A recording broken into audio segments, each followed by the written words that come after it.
baseado nesse propósito que a gente tem de o culto ser focado em levar você ao encontro com Deus e ao encontro onde o seu coração queima por Jesus, eu quero mergulhar um pouco mais exatamente nesse assunto de o coração queimar por Jesus. E eu quero começar então com uma leitura em Lucas capítulo 24 e falar um pouco sobre isso. Lucas 24, versículo 32, se eu não me engano. Vamos abrir lá. E disseram uns aos outros: acaso nosso coração não ardia pelo caminho quando ele nos falava e nos abria as Escrituras? Então aqui tem essa expressão, coração ardia. Essa expressão ardia aqui, em outras versões mais antigas, tem até mesmo a expressão abrasava.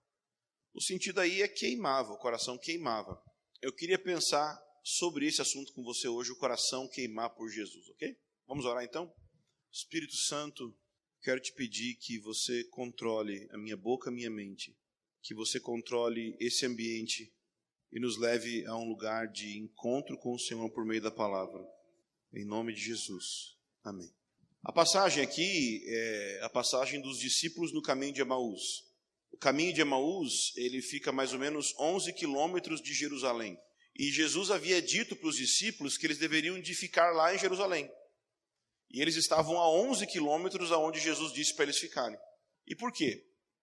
Porque Jesus havia morrido. Então, a esperança deles é que Jesus seria aquele que traria o reino de Deus e ele não trouxe. Pelo menos não da forma que eles pensavam. Por causa disso, eles sofreram uma desilusão. Nessa desilusão, eles vão embora, estão como que abandonando o ministério, indo para longe de Jerusalém, talvez também por medo. Porque se o mestre deles, se aquele que eles seguiam foi morto, possivelmente eles também seriam. E o que acontece nessa passagem, que é maravilhosa, é que Jesus encontra com eles no meio do caminho.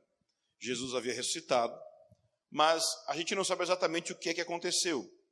Possivelmente os olhos deles não estavam abertos. Os olhos espirituais deles não estavam abertos. Talvez eles estavam tão mergulhados na tristeza daquilo que havia acontecido, que eles nem conseguiam imaginar que aquele que estava na frente deles era o mesmo que havia sido crucificado. Mas talvez também pode ter acontecido que o fato da ressurreição tenha alterado algo em Jesus no seu corpo. Talvez ele tinha características semelhantes a que ele tinha antes de ser crucificado, mas como ele estava talvez com um corpo ressurreto, que significa glorioso, sem defeitos, então talvez eles não reconheceram. Sabe quando você olha para alguém que você conheceu quando tinha 15 anos, depois você encontra ela e ela tinha, sei lá, 40, está com 40, sei lá, alguma coisa assim.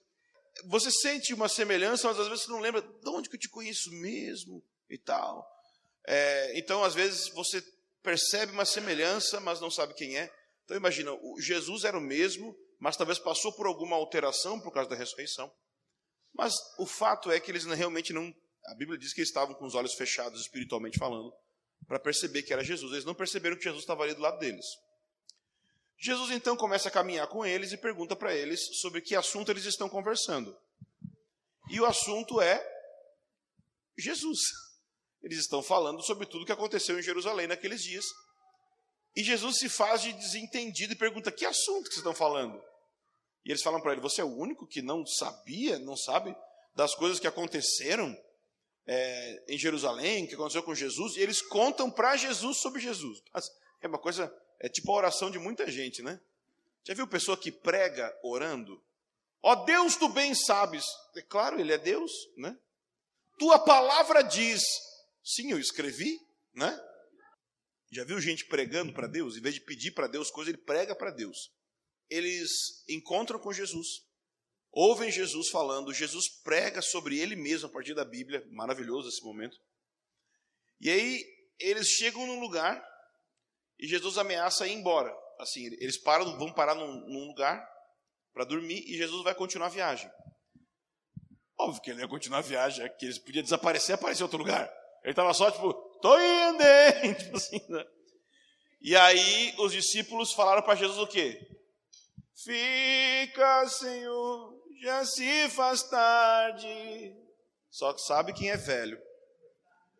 Tens meu coração para repousar.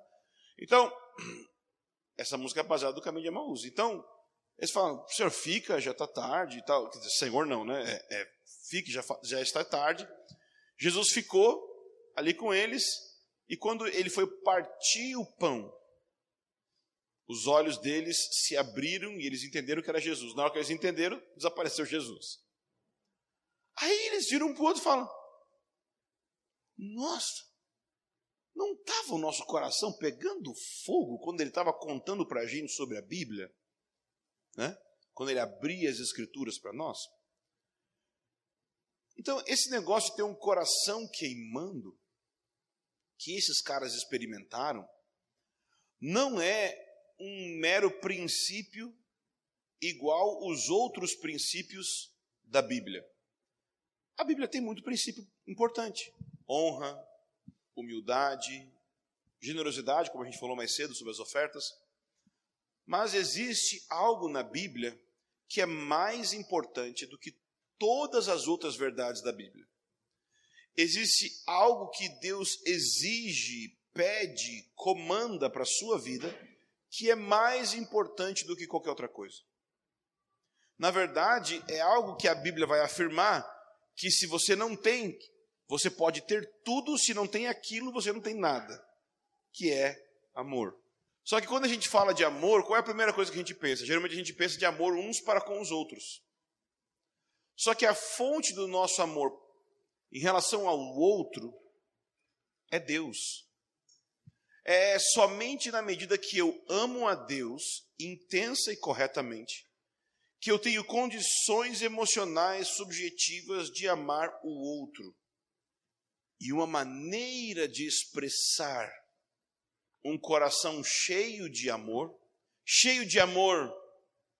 como Jesus define, porque perguntam para Jesus em um certo momento, em Mateus, do capítulo 22, Senhor, qual é o maior mandamento? Ou seja, porque imagina, os judeus, eles queriam guardar todos os mandamentos, mas todos os mandamentos era bastante coisa, só 613, né? Então assim, dava uma dificuldade de decorar. Então o que eles buscavam? Existe um mandamento que resume todos os mandamentos, e que se eu obedecer ele, eu estou obedecendo a todos os mandamentos? Então Jesus respondeu, sim, tem. E ele diz, o primeiro e o principal mandamento é amar a Deus de todo o coração, de toda a alma, com todo o entendimento e com toda a força. Ora, essa expressão toda, conectado com amor, implica, obviamente, em intensidade. É uma intensidade total. E um coração pegando fogo é apenas uma figura, é apenas uma imagem que você pode ter na sua mente que condensa essa verdade em um arquétipo, em uma imagem. Porque quando existe paixão, é isso mesmo. É um coração ardendo, é um coração pegando fogo. Quem aqui já viu a imagem, agora os crentes evangélicos vão ficar mal, mas tudo bem. Quem já viu aqui a imagem, levanta a mão, a imagem do Sagrado Coração de Jesus, levanta a mão. O Sagrado Coração de Jesus é um símbolo de um coração, e ele tem tipo uma copa, assim, tem uma partezinha de cima, assim, que tem uma chama de fogo dentro. Por que os antigos, por que os pintores de arte sacra desenharam, pintaram o coração santo de Jesus pegando fogo? Ora, o coração, a Bíblia diz, que ele deve ser guardado porque ele é a fonte da vida. O que será que tem na fonte da vida de Jesus? Amor. Jesus tem um coração pegando fogo de amor, em primeiro lugar por Deus. Mas, dentro desse amor dele por Deus, Pai, tem o amor dele por você, que é intenso. E o que a Bíblia nos chama para ser é imagem e semelhança dele. A Bíblia nos chama a ser pessoas que são parecidas com Jesus. Amar a Deus intensamente como Jesus amou. Amar ao próximo intensamente como Jesus amou. Então, esse amor intenso, algumas pessoas vão dizer o seguinte, alguns, não sei se psicólogos, bom, sei lá, as pessoas vão dizer o seguinte, que amor não é emoção, que amor é decisão. Alguém já ouviu isso? Levanta a mão. Amor não é emoção, amor é decisão. Engraçado que na Bíblia, que no dicionário decisão significa decisão. Nenhum lugar nenhum lugar no dicionário você vai ter a relação decisão e amor juntos. Porque amor não é decisão. Amor é afeição. Amor é algo que eu sinto sim. Ah, mas como é que eu faço quando eu não sinto? Esse é o grande lance da Bíblia. Deus manda você sentir um negócio que é impossível você sentir por você mesmo. Deus manda você ter afeições, desejos, emoções dentro de você que você não consegue ter apertando um botão no seu cérebro. Precisa que Deus intervenha na sua vida e Ele gere isso em você. Ou seja, o fogo do coração, o fogo que faz o coração arder, não nasce em você. Vem do céu para a terra. Como são aquelas imagens do Antigo Testamento, quando eles faziam o sacrifício, e do céu Deus enviava fogo sobre o sacrifício, da mesma forma com o nosso coração. Para a gente amar Deus de verdade, não basta determinação, não basta autodisciplina, não basta autoajuda. Aliás, autoajuda, né, gente? Vamos lá, né? Qual a definição de ajuda? Gente, ajuda. Imagina, eu não consigo e alguém... Autoajuda não é ajuda nenhuma. É tipo, vou voar, como? Vou pegar meus cadarços e puxar para cima. Difícil. Me ajuda a te ajudar, mas você tem que se ajudar. Parece minha mãe falando comigo quando eu usava droga. Filho, você tem que se ajudar.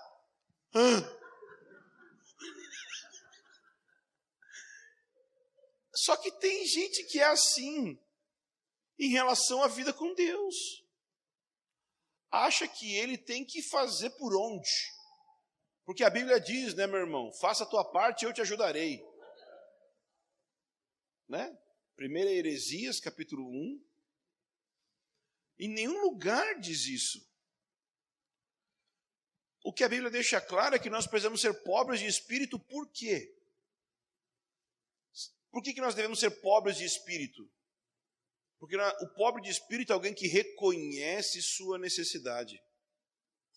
E o fato é que eu e você, a gente tem uma tremenda necessidade de Deus.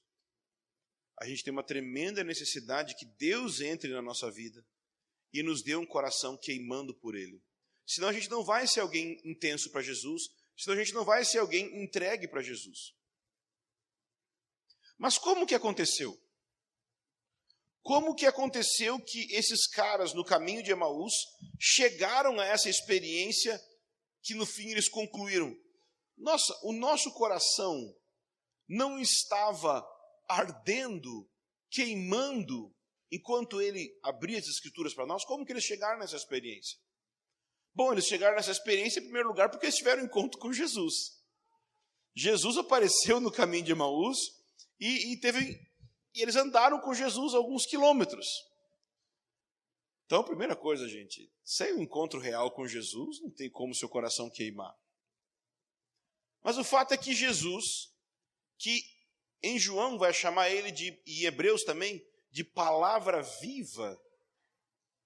Jesus é a palavra viva, amém? A Bíblia diz que ele é o verbo que se fez carne. Então, Jesus é a própria palavra que se tornou ser humano. Isso é tipo uma loucura, isso é uma coisa que a mente não consegue captar, que Deus, por toda a eternidade, tinha um segredo no seu coração que ninguém podia captar, que Deus, mesmo sendo um Deus, coexiste como três pessoas sem serem três deuses. Volta, não sei como que eu entendo isso. Eu só sei que Deus tinha um segredo. Deus tem um filho. E esse filho, muitas vezes, na Bíblia é colocado como sua palavra, entende? Por que palavra? Porque vem de dentro e porque é a expressão daquilo que está no meu coração. A Bíblia não diz que a boca fala do que o coração está cheio? Você consegue imaginar? Se a boca fala do que o coração está cheio, e Jesus é a palavra que procede do coração de Deus, do que está cheio o coração de Deus? Cheio de Jesus. Então, naquele momento, a própria palavra viva está caminhando na terra, do lado dos discípulos do caminho de Emaús. Mas o que a palavra viva faz? Vamos olhar, olha para a passagem. Versículo 27. E, começando por Moisés e todos os profetas, explicou-lhes o que constava a seu respeito em todas as Escrituras. A palavra viva falou sobre si mesma nas Escrituras. Gente, imagina. Porque imagina a profundidade disso. Porque uma vez que Jesus é a palavra viva, ele não precisava usar a Bíblia para falar dele mesmo. Ele podia dizer, eu sou a palavra. Não. Ele resolveu usar a palavra escrita para falar dele. Como que Deus faz com que o nosso coração queime? É quando a palavra viva revela a si mesmo na palavra escrita. É quando você encontra Jesus na Bíblia.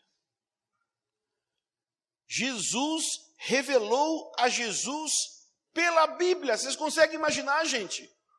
Se a Bíblia falasse sobre você, mas você está na frente deles, você não ia ficar usando a Bíblia para se explicar. Você ia dizer, sou eu. Mas ele estava querendo ensinar um princípio que ia durar por gerações, inclusive para chegar nessa manhã aqui. Que se nós queremos um coração queimando, a prioridade é o encontro com Jesus por meio da palavra escrita. Se eu quero ter um coração queimando de paixão por Ele, se eu quero ter um coração que deseja a Deus mais do que tudo e por isso também ama ao outro com um coração correto, eu tenho que ter um coração queimando. E para ter um coração queimando, eu preciso que a palavra viva se revele a mim na palavra escrita. O fato é que alguém poderia ler a passagem e pensar assim, nossa, eu queria ter estado naquele momento lá. Jesus, falando de Jesus na Bíblia, eu queria. Mas o fato é que você pode ter a mesma experiência hoje. Em João, Jesus diz que ele enviaria um outro consolador para estar no lugar dele. E é interessante porque ele não disse simplesmente que enviaria um consolador, mas ele disse que enviaria outro consolador. Essa palavra consolador, paracletos, significa alguém que se coloca do lado. Basicamente, Jesus andou lado a lado dos discípulos por 3 anos e meio. E o que ele está dizendo é o seguinte, eu estou indo embora, mas eu vou enviar o Espírito Santo. E assim como eu estive junto com vocês, os discípulos, por 3 anos e meio, o Espírito Santo vai ficar sempre com vocês ensinando a mesma coisa. Então o que acontece? Você também pode hoje ter essa experiência. Ter Jesus se revelando a você. por meio da palavra. Você pode hoje abrir a palavra e a mesma experiência que os discípulos tiveram no caminho de Emaús, de Deus, revelar a Deus na Bíblia, você pode experimentar. Mesma experiência. E qual o resultado? Seu coração vai pegar fogo. Você vai passar a amar a Deus de todo o coração, de toda a alma, com todo o entendimento. Eu quero ler uma outra passagem para você. Eu quero te mostrar uma promessa de Deus para você, de um coração queimando. Deus promete para você um coração em chamas. Isaías, capítulo 62, versículo 1. Por amor de Sião não me calarei, e por amor de Jerusalém não descansarei, até que a sua justiça resplandeça como o nascer do sol, e a sua salvação como uma tocha acesa. Então o versículo está falando sobre Jerusalém. O versículo está falando sobre Sião. E nesse versículo há um compromisso da parte de Deus, de que ele não vai parar, de que ele não vai descansar, até que a cidade de Jerusalém experimente a salvação de Deus tão intensamente como uma tocha acesa, como um fogo intenso. O fato é que Jerusalém, na Bíblia, existe como um padrão do desejo de Deus para todas as pessoas. O que Deus quer para Jerusalém, Deus quer para todos. Ou seja, um exemplo mais simples. Jerusalém é o lugar que Deus estabeleceu que o trono de Jesus vai estar durante o reinado dele. Por quê? Porque Deus deseja que o trono de Jesus esteja em todo o coração. O que Deus deseja para Jerusalém, Deus deseja para todas as pessoas. E o que esse versículo diz? Que por amor a Jerusalém. Só que agora pensa em você. Por amor à sua vida. Ou seja, tendo como base o quanto Deus te ama. Ele diz, eu não me calarei. Ou seja, eu não vou parar de falar. E eu não descansarei, eu não vou parar de agir. Até que a sua justiça, que significa retidão, santidade, resplandeça como o nascer do sol e a sua salvação como uma tocha acesa. Deus tem um compromisso. Ele vai fazer com que sua salvação seja uma tocha acesa e não a mera monotonia que tem sido ultimamente. Porque nossa salvação, nossa vida com Deus, nossa relação com Deus, às vezes é simplesmente uma monotonia fruto da religião. E Deus está dizendo, mas o meu compromisso é que você vai queimar. E qual é a questão aqui? A questão é que vocês vão ouvir isso e vão embora no fim do culto. Lá mais um culto bom. Legal, mais uma pessoa que falou. Mas um dia, alguém vai pegar essa promessa e vai acampar ao redor dela. E vai colocar uma estaca na areia, vai colocar uma estaca no chão e vai dizer assim, eu não vou sair daqui até que isso seja verdade na minha vida. Muita gente vai encarar e dizer, mais um estudo, mais um versículo, que bênção. Glória a Deus, vamos embora viver nossa vida. Mas um dia, um homem, uma mulher, vai colocar a decisão, vai dizer, eu vou acampar ao redor dessa promessa. Deus está dizendo isso sobre mim. Deus está dizendo que Ele está determinado a me fazer uma pessoa que queima por Ele. Ok, eu não vou sair disso até que isso se cumpra. Eu não sei a consequência que vai ter, mas eu quero queimar. Na história da igreja, contam sobre um homem chamado John Wesley. E John Wesley impactou sua geração com a pregação do Evangelho. O mundo foi mudado depois de John Wesley. E perguntaram para ele, qual é o seu segredo? E ele dizia: eu me coloco em chamas e as pessoas vêm me ver queimar. Quando nós tivermos homens e mulheres que estão queimando por Jesus, o mundo ao redor não vai conseguir ficar inativo e parado. Pessoas precisam desse fogo. Elas precisam ver esse fogo nos seus olhos, elas precisam ver esse fogo no seu coração, porque quando elas verem que existem pessoas que realmente amam a Deus, elas vão saber que Deus é real. Porque até então, para muita gente, Deus é só uma religião, Deus é uma montanha de princípios, mas quando eles encontrarem pessoas que estão queimando por Jesus, a história dessas pessoas vai mudar. Muita gente não converteu ainda até hoje, porque elas não tiveram um encontro com Jesus. Se Paulo, no caminho de Damasco, tivesse tido um encontro com os pregadores de hoje em dia, nós não teríamos metade do Novo Testamento. Mas ele encontrou o próprio Jesus. Ele não encontrou alguém que deu as 5 passos para ser salvo. Ele encontrou a luz. E a luz era tão forte que ele se caiu pelo chão. Nós precisamos de pessoas que tenham a chama do Evangelho tão forte na sua alma, que a luz do Evangelho toca e desfaz com a cegueira no coração das pessoas. Um dia alguém vai fazer isso. Um dia alguém vai entender que não é brincadeira isso.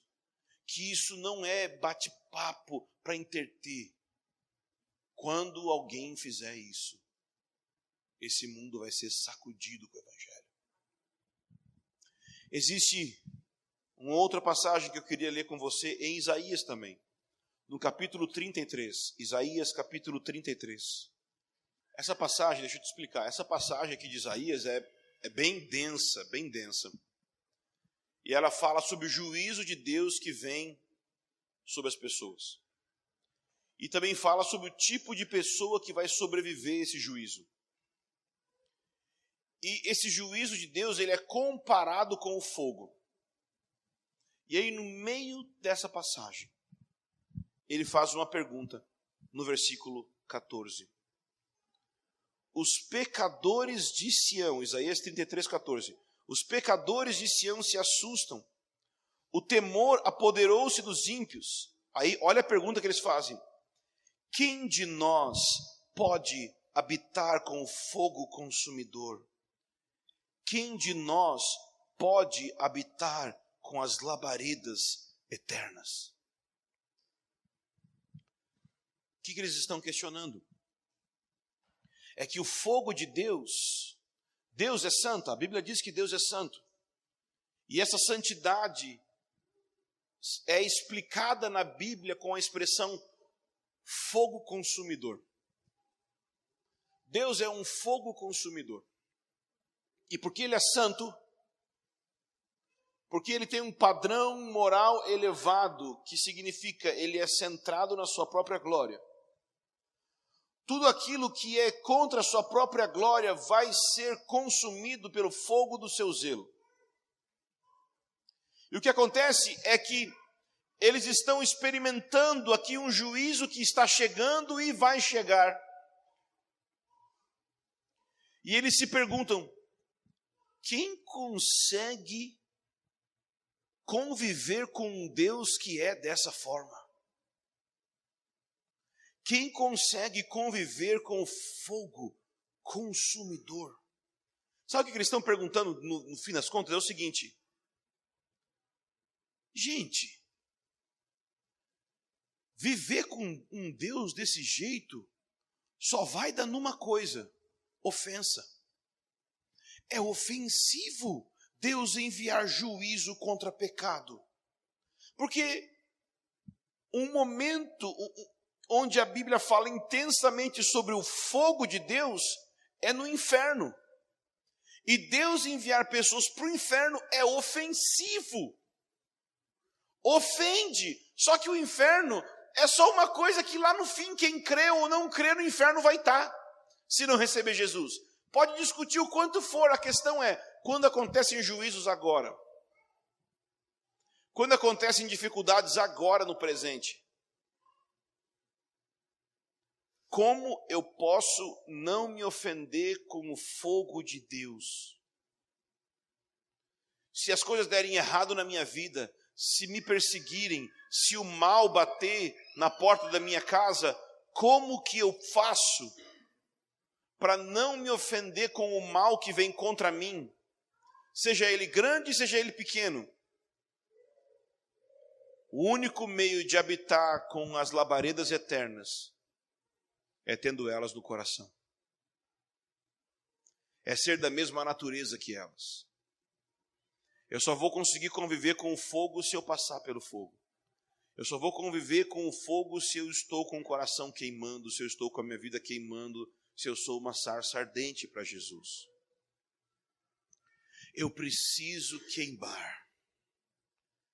Eu preciso que o fogo de Deus encha o meu coração de tal forma que eu não me ofenda quando sua santidade trouxer punição sobre a terra. Então eu vou conseguir conviver com Ele. Porque é desconfortável conviver com Deus. Por quê? Porque Deus não é sócio, Deus é dono. Deus não é o teu colega de quarto que cada um vive num quarto e você deixa o seu quarto do jeito que você quiser e ele deixa o quarto dele como ele quiser. Não, Deus é dono da casa e tudo vai ser arrumado do jeito dele. Deus não é uma pessoa que se você argumenta com ele a ponto dele mudar de ideia. Toda conversa com Deus é para você mudar de ideia. Deus não erra. Deus é santo. Em último lugar, eu quero ler uma passagem no Novo Testamento. Uma passagem, não é a última, tem mais uma ainda. Mas, João 8, versículo muito conhecido. Principalmente pelo Bolsonaro. Mas eu vou explicar por que o Bolsonaro está errado.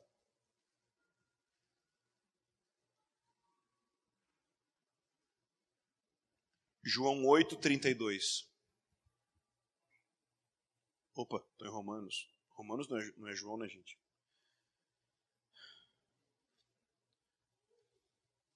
João 8, versículo 32 diz assim: E conhecereis a verdade, e a verdade vos libertará. Oh. Conhecereis a verdade! A verdade não é denunciar pessoas que estão fazendo coisa errada. A verdade não é colocar Bíblia nas escolas. Temos a verdade. Bíblia nas escolas. Grande, vai salvar o mundo com a Bíblia nas escolas. Tua avó tinha a Bíblia em cima do armário? Era endemoniada? Sim, sua avó é hipotética, né? Vamos começar com conhecereis. E conhecereis a verdade. Sabe o que é conhecer na Bíblia? Fala assim, fulano conheceu ciclana. Intimidade sexual. A palavra conhecer na Bíblia fala de um profundo encontro íntimo. Não é informação entrando na mente. Conhecer é um profundo encontro íntimo. E a verdade é Ele. Ele é o caminho, a verdade e a vida. Não é, entende? A pessoa não vai ser liberta conhecendo princípios bíblicos. Ela vai ser liberta conhecendo a palavra viva. Se eu tiver um encontro com a palavra viva, eu vou ser liberto da depressão. Eu vou ser liberto da crise de ansiedade. Eu vou ser liberto da crise que eu tenho sobre quem eu sou. Nossa geração está cheia de crise. Nossa geração vive nisso. E quem dera fosse os não crentes. Vem aqui um dia que está tendo atendimento aqui, da psicóloga aqui. Eu conheço um pastor que na igreja dele tem 13 salas de atendimento psicológico que acontece o dia inteiro. Os crentes estão com problema também. Por quê? Porque a gente não está provando. A gente tenta talvez encontrar substitutos, mas a questão é, veja, que a pessoa pode dizer assim, conhecereis a verdade vos libertará. Vou decorar versículo. Também não é isso. É o que os discípulos tiveram no caminho de Emaús. Eles tiveram um encontro com a palavra viva por meio da palavra escrita. O coração deles queimou. E o que aconteceu ao fim da história é interessante, porque eles voltam para Jerusalém. Ou seja, eles estavam desviando, por assim dizer, do caminho que eles deveriam estar, e eles retornam para o caminho inicial.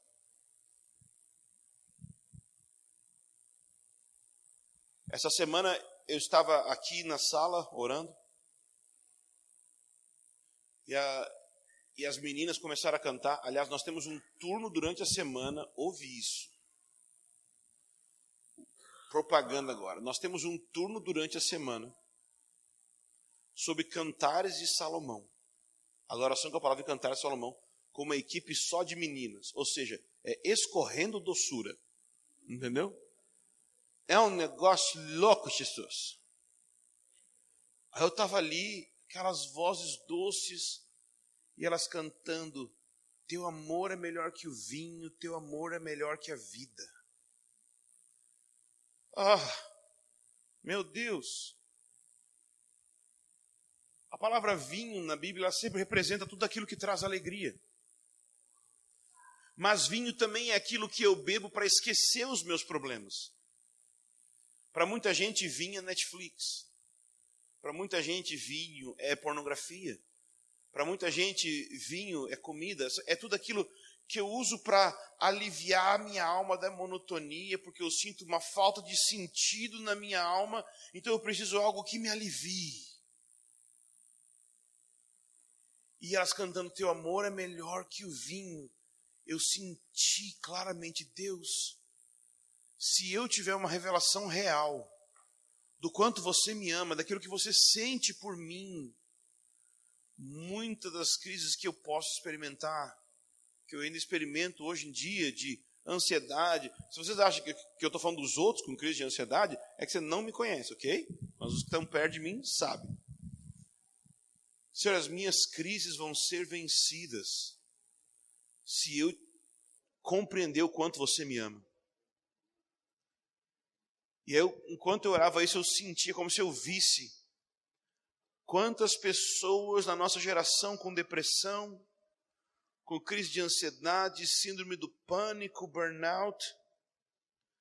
E eu senti o Senhor falando, uma geração deprimida e ansiosa vai ser curada com o encontro com o meu amor.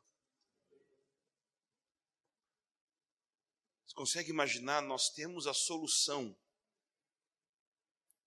dos maiores problemas do século XXI. Porque no fim das contas, o resumo do problema é o quê? As pessoas não se sentem amadas. Elas se mutilam física e emocionalmente em prol de alguém que diga, eu te amo de verdade, independente do que você fez e independente do que você é. É isso que elas querem. E é por isso que pessoas abraçam grupos de convívio, grupos de amizade, que às vezes não tem nada a ver com o que ela gostaria de estar. Pelo menos essa foi a minha história. Eu andei com um grupo de pessoas, me vesti com um tipo de roupa durante muitos anos da minha vida. Não é porque eu gostava daquela roupa, daquela música e tudo mais. É porque simplesmente eu queria um grupo que dissesse, você faz parte. Você também é um de nós. Era essa a experiência que eu queria. Agora imagina o Pai, o Filho e o Espírito Santo dizendo, você faz parte.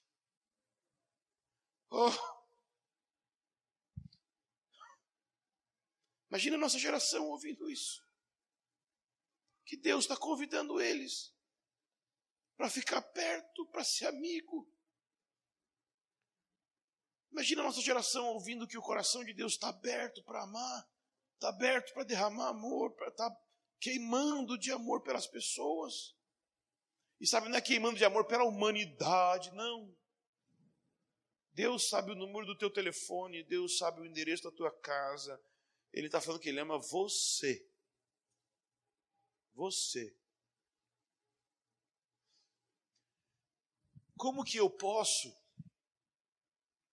ou o que eu posso fazer para que o meu coração queime de maneira prática? Porque, entende, eu posso falar muita coisa e você sente que sai daqui sem uma coisa prática para você fazer, para responder a isso. Abra comigo em Efésios capítulo 5, eu quero te dar algo prático. Efésios 5, a partir do versículo 18, diz assim: não vos embriagueis com vinho. Será que ele está dizendo não pode beber? Não. Cristão não é proibido de beber. O ponto aqui é a embriaguez. E vamos agora conectar com o que a gente está dizendo. Porque em Lucas há uma expressão que diz que tem uma relação com embriagar com as preocupações da vida. Não é porque tem gente que não se embriaga com vinho, mas se embriaga com Netflix. Tem gente que não se embriaga com vinho, mas se embriaga com pornografia. Se embriaga com trabalho. Ou seja, se embriagar significa que eu estou enchendo minha alma a ponto de amortecer ela para a realidade que é dura e dolorosa. Entende? Nós podemos ser uma geração saúde que não bebe, não fuma e vive embriagado na perspectiva de Deus. Óbvio, literalmente o versículo está falando sobre não se embriagar literalmente com álcool. Mas perceba que uma vez que vinho também é uma metáfora na Bíblia para alegria e para aquilo que eu uso para amortecer a minha falta de alegria. Mesmo que você não beba, você pode usar outras coisas para amortecer a falta de alegria real no seu interior.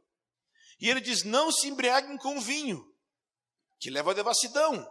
Mas, ele vai dar o contraponto, enchei-vos do Espírito.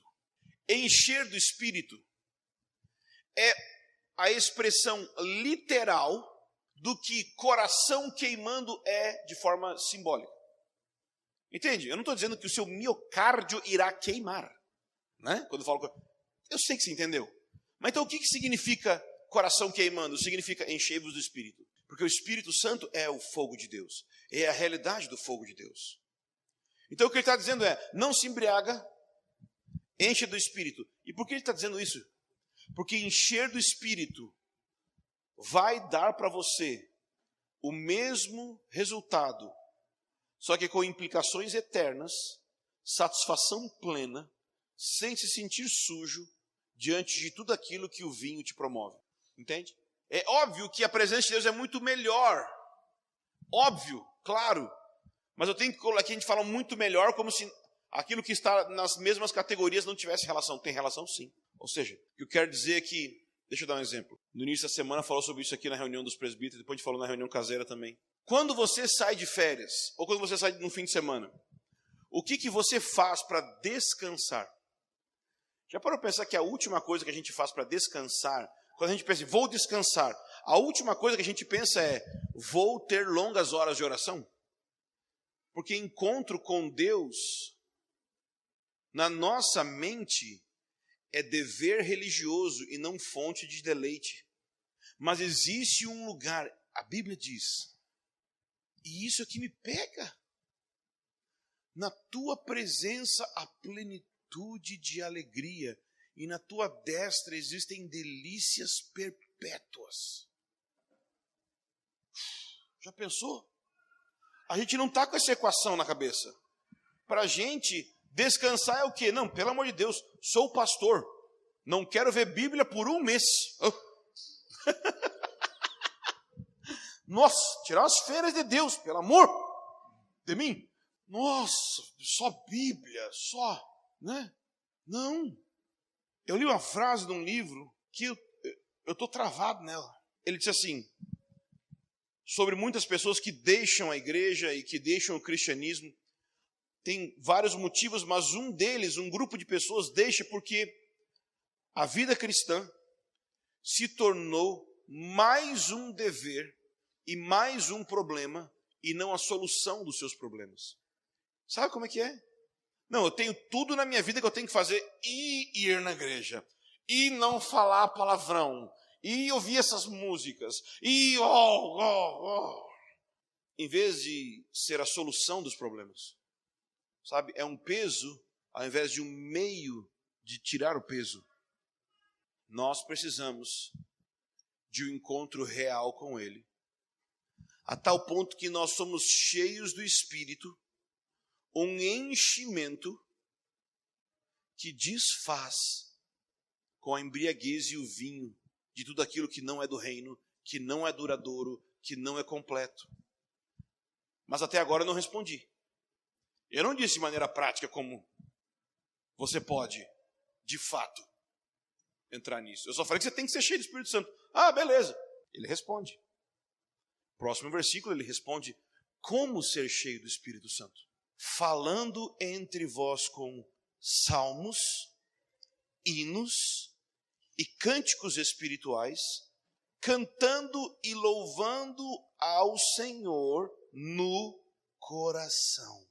Como que é cheio do Espírito? Falando entre vós com salmos e hinos e cânticos espirituais, cantando e louvando a Deus no coração. Ok. O que isso significa? Vamos lá. Falando entre vós com salmos e hinos. Quando Paulo escreveu hinos, não era nem o hino nacional de Israel, né? Ouviram do Jordão as margens planas. Não era isso. Não era isso. Isso não é hino. Não é hino, entende? O hino da harpa. Não é isso. Não tinha isso na época. Bom, talvez tinha, mas não exatamente assim. Hinos são músicas que tem na Bíblia. Ok? E várias dessas músicas estão nos Salmos.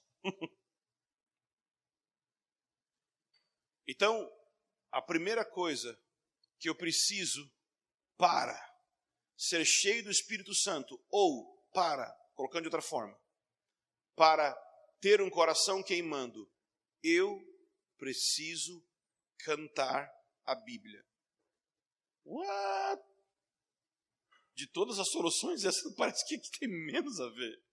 Cantar a Bíblia. Mas não só cantar a Bíblia.